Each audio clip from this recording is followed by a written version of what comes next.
سلام. ما خیلی خوشحال هستیم که به شما در راه رسیدن به مدارک تحصیلی معتبر کمک می‌کنیم. آیا می‌دانید مدرک‌جو چیست و چه کارهایی انجام می‌دهد؟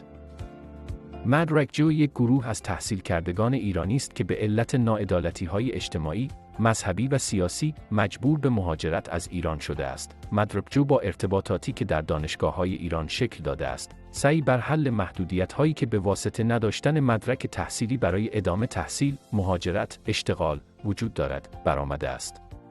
نشانی مدرک‌جو.net تنها نشانی ما هست که باید با فیلتر شکن وارد آن بشوید و شما حتما دقت کنید تا به سایت‌ها و پیج‌هایی که از نام مدرک‌جو سوء استفاده می‌کنند مراجعه نکنید.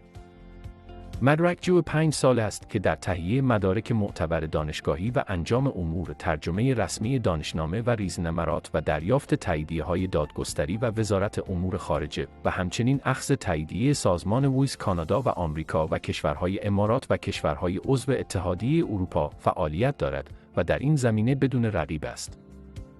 در صورتی که به مدارک تحصیلی دانشگاهی معتبر در مقاطع کاردانی، کارشناسی، ارشد و دکترای تخصصی که قابل تایید توسط سازمان مرکزی دانشگاه آزاد و وزارت علوم ایران باشد نیاز دارید، کافی است تا با مدرک‌جو از طریق واتساپ که شماره آن در نشانی مدرک‌جو.net درج شده است، ارتباط بگیرید تا در هر کجای دنیا که هستید از خدمات ما استفاده کنید. با خیال راحت نسبت به خرید از مدرک‌جو اقدام کنید. تمامی مدارک تهیه شده توسط مدرک‌جو قابل ارائه به سفارت‌های آمریکا، کانادا و اتحادیه اروپا جهت انواع برنامه‌های مهاجرتی است. همچنین مدرک‌جو تمام امور ترجمه و اخذ تاییدیه‌های لازم را برای شما انجام می‌دهد. مدرک‌جو تنها سایت واقعی در ارائه خدمات صدور مدرک تحصیل.